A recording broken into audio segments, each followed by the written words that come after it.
Hi, everybody. I am sorry I had to cancel class. This is actually the first class I've ever canceled, so I bet you weren't heartbroken, but I was. So I want to leave you this video to go over two of the things that we would have done in class to limit, I guess, like how much we've missed and try to avoid falling behind. So two things, if you'll bear with me, I'm going to share my screen for the first. And the first one is a student example of the annotated citations that I had assigned that you all did for homework. Most of you did a really lovely job. There are some things I want to make sure I point out. So going forward, if you missed a part, that you'll know what you missed. So this is an example from another class.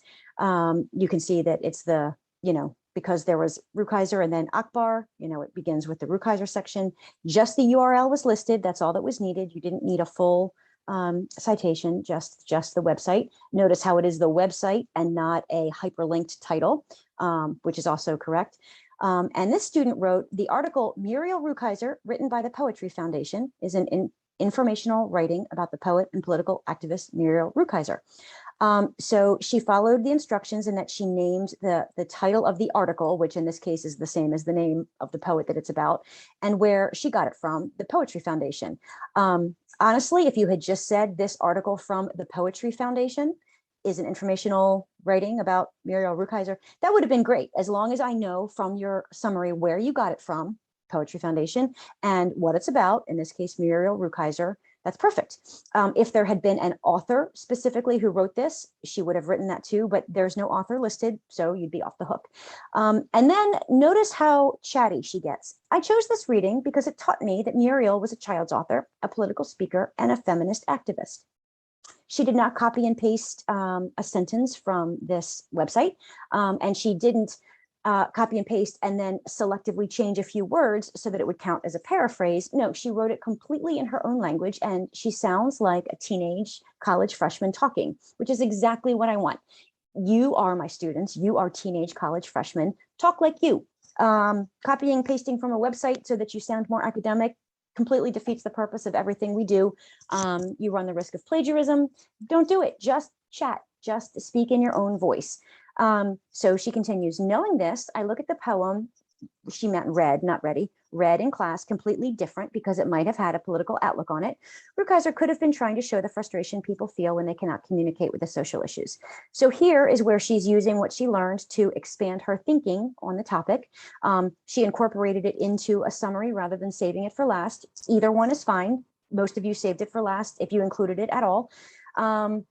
And now here's some more summary. Along with the political tone, she also found a love for romantic standpoints, making the writings that are familiar with me clear because the communication between two people could have stemmed from many places. Rukeyser dedicated a lot of her life to traveling the world, recording a variety of issues, learning as much as she could.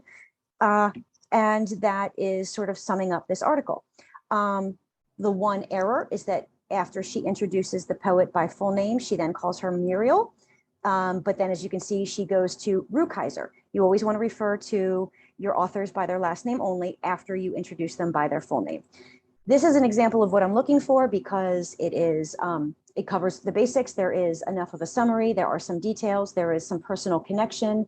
The article is named, the source is named, subject is named. There was no author of the article. We don't worry about that. It's clearly the writing of a college freshman. This is fantastic. If this is what you did, pat yourself on the back. If this is mostly what you did, pat yourself on the back. If you missed some things, this is an example going forward. That's it for that.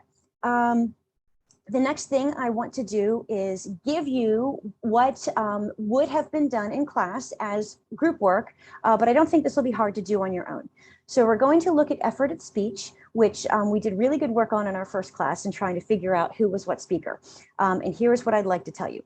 Some of you think that the speakers are two different people who have maybe a romantic entanglement. Some of you think that it's just two friends who are trying hard to connect and failing. Some of you thought it was a living person and a dead person, which means you were starting to clue into the fact that one of these speakers seems kind of deaf to the other speaker who is really trying to holler loudly to this person who doesn't seem to be listening. Some of you think that it is the same speaker, but it's a future version of themselves talking to the past version of themselves, which also really puts a finger on the pulse that one of these speakers is not really able to hear the other speaker who's trying so hard to break through. In any of these circumstances, there are two speakers, however you want to categorize them. As some of you had started to realize, one speaker is trying very, very hard to connect, very focused on the other speaker. The other speaker is completely self-involved, completely in their own world, just musing on their own imaginings and memories, completely dwelling on their own emotional state. And the other person also kind of emotionally is desperately trying to reach. So we know that this unit is called Disconnect and Connect. This poem clearly is about both those things. The ending, I want you to figure out who is what speaker based on who is connecting and who is self-involved. Use your highlighter, go through, highlight the lines that feel like somebody's reaching and somebody is self-absorbed. There will be judgment calls. Some of them will be slam dunks once you think of it this way. You can use your own copy of the poem. You can print out a new one. I'm on Brightspace right now, so it's all there for you. Figure out who is reaching out, who is self-involved. Once you do that, you have a much better sense of the back and forth. When you get to the end, I want you to decide, does this poem end with the speakers finally connecting, the self-absorbed person finally looking up and seeing the person who's reaching? Or does it end with disconnect, where there is just this eternal loop of I'm trying, and you are self-involved. Whichever opinion you come down on is fine. Make sure that you can argue for it based on whatever you're pulling out of the poem to argue.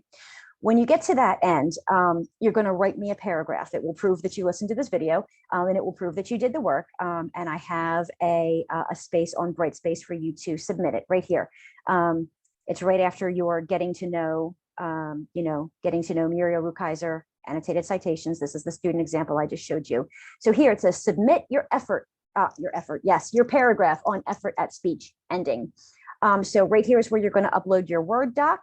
Because it's a paragraph, make sure that it includes the full name of the title and the author. It's going to be effort at speech. I forget the full title, between two people.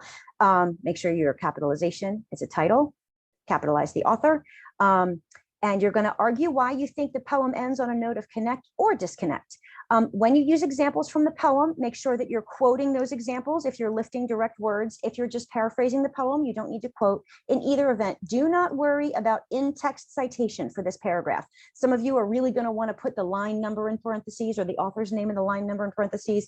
Good for you. You don't have to do it for this. This is just a paragraph with your argument and a little bit of textual evidence, evidence from the text, quotes or examples from the poem to back up your argument.